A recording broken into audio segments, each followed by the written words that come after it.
Okay, broad strokes, your thoughts. Well, going into this speech, there were so many growing concerns about Joe Biden being fit to not only run, but also serve another 4 years. The calls were growing for him to drop out, for someone else to step in.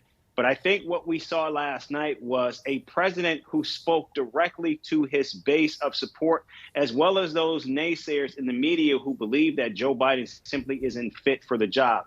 We saw a vibrant, we saw an energetic, we saw an engaged president who was willing to take on his naysayers, including and especially Donald Trump and his MAGA base.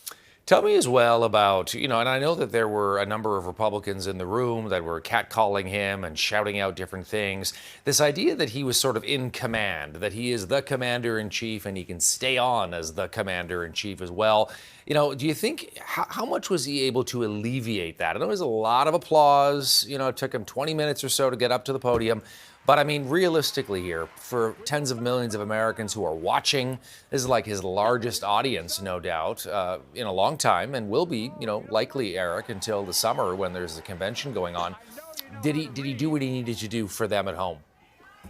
I think, to be clear, there was so much concern. In fact, we're now learning that when the president got back to the White House last night, there were throngs of White House staff literally standing outside cheering as the president came inside. There was, I think, a sigh of relief of what took place last night. But for the Americans at home who have been concerned that Joe Biden is too old, that you've got these two old men running, nobody wants to see a rematch of Donald Trump and Joe Biden. This was only, I think, a down payment, because what we saw last night was a contrast from what President or former President Donald Trump has been suggesting where the country is and what he wants to do as president of the United States. But we also know that next week begins the process of Joe Biden actually beginning to sell much of the policy prescriptions that we saw in that speech last night. He's going to Pennsylvania. We know he's going to other key battleground states in Michigan, where he is going to be talking directly to voters. And what America saw last night, they are going to expect and want to see that over the next 8 months. So this cannot be one of Joe Biden's famous disappearing acts where you see him and then you don't hear or see from him again for another 6 months. He's got to now actually make the sell to the American people between now and November. Yeah, 81 years old with 8 months of a grueling campaign ahead. You mentioned Pennsylvania, key battleground state. He's going to be in Georgia, so will Trump. And on it's going to go. We're going to hear these, key states, 6 or 7 or 8 of them that will decide the outcome in November. Hearing a lot about visits there in the months ahead. One other question, did he benefit a bit as well, Eric, from low expectations? There are a lot of concerns in the last couple of weeks about his fitness for office. So people were thinking, oh boy, are we going to see sort of a doddering, stumbling old man? And he wasn't.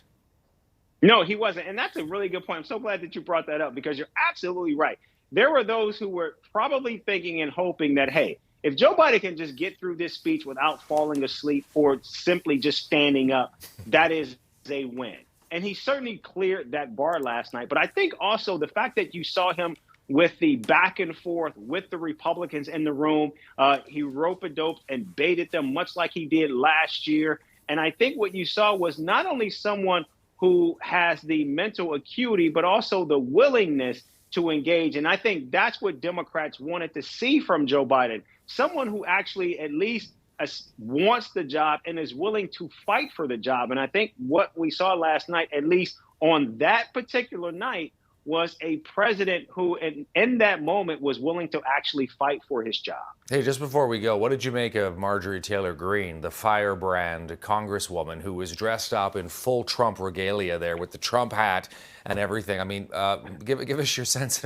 There's this great moment where Joe Biden walks in and he sort of sees her and he sort of looks like this. He's surprised. You know what I'm talking about. I mean, these kind of uber Trump MAGA conservatives and the whole sense of the theatrics involved. And I think we're going to show it at one point here of him coming in, and you see Marjorie Taylor Greene in her Make America Great Again cap.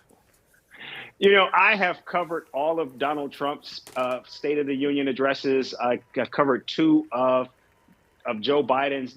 These are spectacles in and of themselves, not only just in terms of the drama and the expectations, but also what many of the large cast of characters will bring in terms of the protagonist.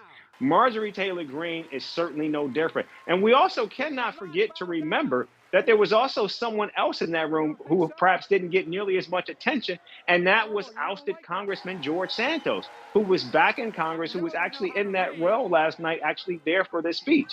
And so, I think what we saw was it's not just Biden taking on Donald Trump, but we see just the spectacle of what this election is going to bring, not only from the respective candidates, but also from their respective bases as well. Hey, never a dull moment in your country, is it? Thank you for this. Talk soon.